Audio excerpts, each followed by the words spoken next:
ጀነራል ታደሰ ወረደ ምስ ምክትል ቀዳማይ ሚኒስትር አይተ ተመስገን ጥሩነህ ተራኺቦም ጀነራል ሳሞራ ያኑስ ንትግራይ ከመሓድር ድሌተለን ብምዋሉ በብዙሓት ተጋሩ ተቃውሞ ገጢምዎም ፀገም ትግራይ ብዘተ ይፈታሕ ክብላ ድማ ውድባት ትግራይ ተሰሪበን አብይ አሕመድ ኣብ ምዕራብ ትግራይ ዝርከብ ሰራዊቱ ከውፅን ናብ ሓደ ከባቢ ክጥርንፎምን ኣብ ውሳነ በፂሑ ከም ዘሎ ተፈሊጡ ሰላም ጥዕና ሃበልና ተኸታተልቲ ኳሊቲ ሚዲያ ሎሚ ዝተፈላለዩ ሓደሽቲ ሓበሬታታት ሒዝናልኩም ቀሪብና ኣለና ክሳብ መወዳእታ ዜናና ላይክ ሼር ሰብስክራይብ በመግባር ክትከታተሉ ብኸብሪ ንዕዶም በቀዳምነት ፕሬዝዳንት ጊዜያዊ መምሕዳር ትግራይ ሌተናል ጀነራል ታደሰ ወረደ ዳግማይ ናብ አዲስ አበባ አቅኒዕሎም ጀነራል ታደሰ ወረደ ኣብ ውሽጢ ክልተ ሰሙን ናብ አዲስ አበባ ዝኸደ ኮይኑ መቐዲኡ ምክንያት ድማ ነቲ ብፌደራል መንግስቲ ዝተውሃቦ ቁልፊ ዕማማት ንምፍጻም ከም ዝተጸገመን እቲ ኣብ መንግስቲ ፌደራልን ሕወሓትን ዘሎ ወጥሪ ንምቅላል ናብ አዲስ አበባ ዘምርሐ ኮይኑ ናብ መቐለ ምስ ተመለሰ ታይ ከም ዝገጥሞ ግን ኣይተፈለጠን ጀነራል ታደሰ ወረደ ኣብ ዝሓለፈም ካብ ፌደራል መንግስቲ ትእዛዝ ተሃቦ ኮይኑ ንሱ ድማ ንሃገራዊ ምክክርን ትግራይ ንመረፃ ንምድላውን እንተነበረ ብወገን ሕወሓት ግን ተቃውሞ ገጢምዎ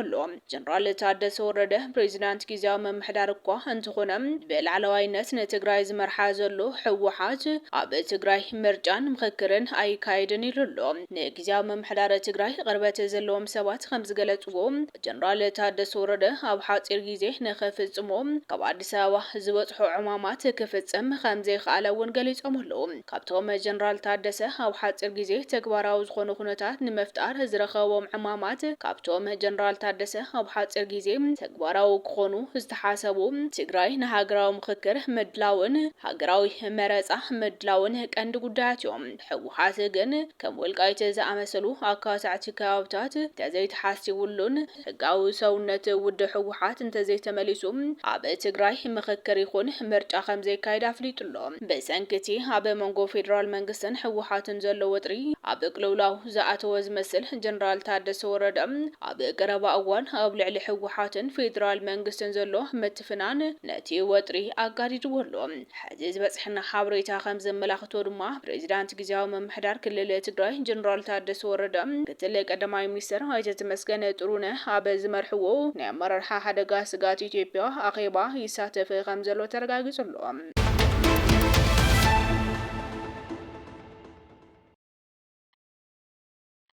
ጀነራል ሳሞራ ያኑስ ንትግራይ ከመሓድር ድሌተለን ብምዋሉ በብዙሓት ተጋሩ ተቃውሞ ገጢምዎ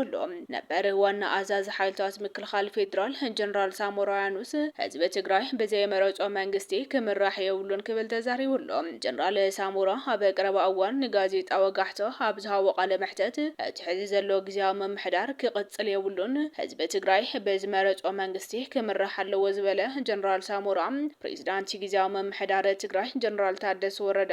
እቲ ጊዜያዊ መምሕዳር ብሓደ ለይቲ ክፈርስ ኣለዎ ዝበለ ኮይኑ እቲ ጊዜያዊ መምሕዳር ብሓደ ለይቲ ክፈርስ ኣለዎ ዝበለ ኮይኑ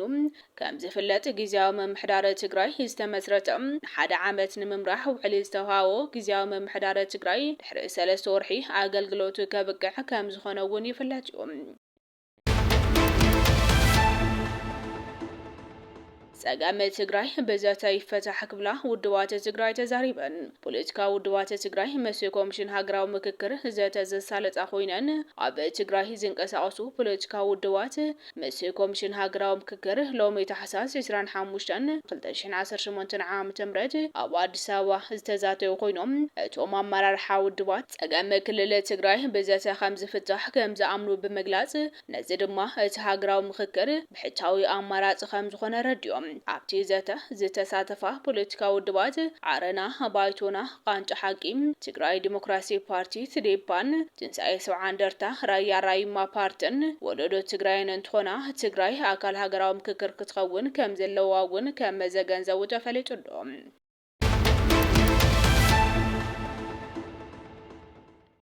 አብይ አሕመድ ኣብ ምዕራብ ትግራይ ዝርከበ ሰራዊቱ ከውፅእን ናብ ሓደ ከባቢ ክጥርንፎም ኣብ ውሳነ በፂሑ ከም ዘሎ ተፈሊጡ እዚ ክኸውን ዝኽኣለ ትግራይ ከይሓዝካ ምንም ዝስራሕ ከም ዘየለ ምስ ኤርትራ ዝገብሮ ውግእ እውን እንቅፋት ስለ ዝኾኑኒ ምዕራብ ብዘይ ምንም ተኽሲ ናብ ቦትኡ ክምልሶ የኢሉ ድሕሪ ብዙሕ ግዜ ምሕሳብ ሎም ወሲኑሎ ናይ ደመቀ መኮነን ሸፋቱ ዕጡቃት ግን በዚ ከይተስማዕምዑ በረኻ ከም ዝወፁን ከም ዝዋግኡን እዩ እዚ ሓበሬታ ዘመላኽት ነዚ ድማ አብይ አሕመድ ሓላፍነት ከም ዘይወስድን ብደመቀ መኮነን ዝኽፈት ውግእ ኢዱ ከም ዘይእቱን ተፈናቀልቲ ንዘይ ምምላስ ዝግበር ዕንቅፋት TDF ስጉምቲ ክወስድ ከም ዝኽእል ኣረጋጊጹ ኣሎ ካብ መከላከያ ወጻኢ ነዚ ዕንቅፈኩም ሓይሊ ስጉምቲ እናወሰድኩም ክትኣትዉ ትኽእሉ ኢኹም ኢሉ ትእዛዝ ከም ዝሃበ እውን ተፈሊጡ ኣሎ በሰንኪ መራሕቲ ትግራይ ዓድና መስሐቅ ሸረፋት ትኸውነላ ክብሉ ብፁዕ አቡነ ተስፋ ስላሴ መድህን ገሊፆም ሎሚ ኣብ ከተማ መቐለ ጉባኤ ዘተን ምርዳእን መድረኽ ዝተዳለወ ኮይኑ ኣብ ወንበር ጉባኤ ዘተን ምርዳእን ጳጳስ ካቶሊክ ቤተክርስትያን ሃገረ ስብከት ዓዲግራት አቡነ ተስፋ ስላሴ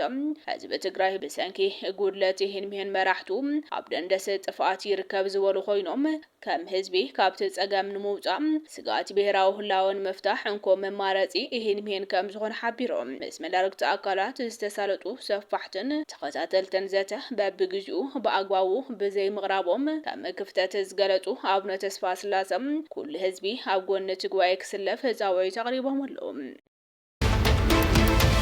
ኃይልታት መንግስት ሱዳን ልዕሊ 10 ደቡብ ሱዳናውያን ማሪኾም ኣብ ክፋል ሃገር ሰሜን ኮርዶፎን ኣብ መንጎ ሰራዊት ሱዳንን ኃይልታት ቁልጡፍ ደገፍን ኣብዚ ሰሞን ድሕሪ ዝተወልዐ ሓድሽ ረፅሚ ምስ ኃይልታት ቁልጡፍ ደገፍ ተሰሊፎም ኣብ ከተማታት ካዝቅልያን ራሽያን ክዋግኡ ዝተረኸቡ ልዕሊ 10 ደቡብ ሱዳናውያን በሰራዊት መንግስት ሱዳን ከም ዝተማረኹ አልጀዚራ ኣብ ዘርግሖ ዜንኡ ሓቢሩሎ ነስዒቡ መንግስት ሱዳን ናይዞም ሙሩኻት ወግዒ ጭብጢ ብምሓዝ ኣብ ልዕሊ ደቡብ ሱዳን ክሲ ከቐርብ ምዃኑ እዚ ሓበሬታ ወሲኹ ረዲኡሎ ኣብ መወዳእታ ፕሬዚዳንት ኮሎምቢያ ኃይልታቱ ናብ ዶብ ክልእኽን ከሎ ሙሉእ ዞባ ኣብ ዓቕሊ ጽበት ከም ዝርከብ ተፈሊጡ ፕሬዚዳንት ኮሎምቢያ ጉስታፎ ፔትሮ ድሕርቲ ኣብቲ ሃገር ዝጀመረ ኣኼባ ባይቶ ሃገራዊ ድሕነት ኣብ ዶብ ቬንዙዌላ ህዝባዊ ኃይልታት ከም ዘዋፈረ ኣፍሊጡ ኣሜሪካ ኣብ ካራክሰንን ካልኦት ከባብታት እቲ ሃገርን ዘካየደቶ መጥቃዕቲ ስዒቡ ኣብ ቦግታ ሰፊሕ ዋሕዚ ቬንዙዌላውያን ስደተኛታት ክህሉ ከም ኣብ ግምት ብምእታው ምድላው ይገብረሎ ፔትሮ ኣብ ካራክስ ፈላማይ ፍንጀራታት ካብ ዝስማዓት ሒዙ ሰላምን ዘተን ክህሉ ብተደጋጋሚ ፀውዑ ኮሎምቢያን ቬንዙዌላውያንን ልዕሊ 200 ኪሎ ሜትር ዝንውሓቱ ዶብ ይካፈላ ዝኸበርኩም ተኸታተልቲ ኳሊቲ ሚድያ ሎሚ ዝተዳለዉ ሓደሽቲ ሓበሬታታት ነዞም ዝተኸታተልኩሞም ይመስሉ ነይሮም ነቲ ሰናይ ምክትታልኩም ድማ ኣዝና ኢና ነመስገነ ሰላም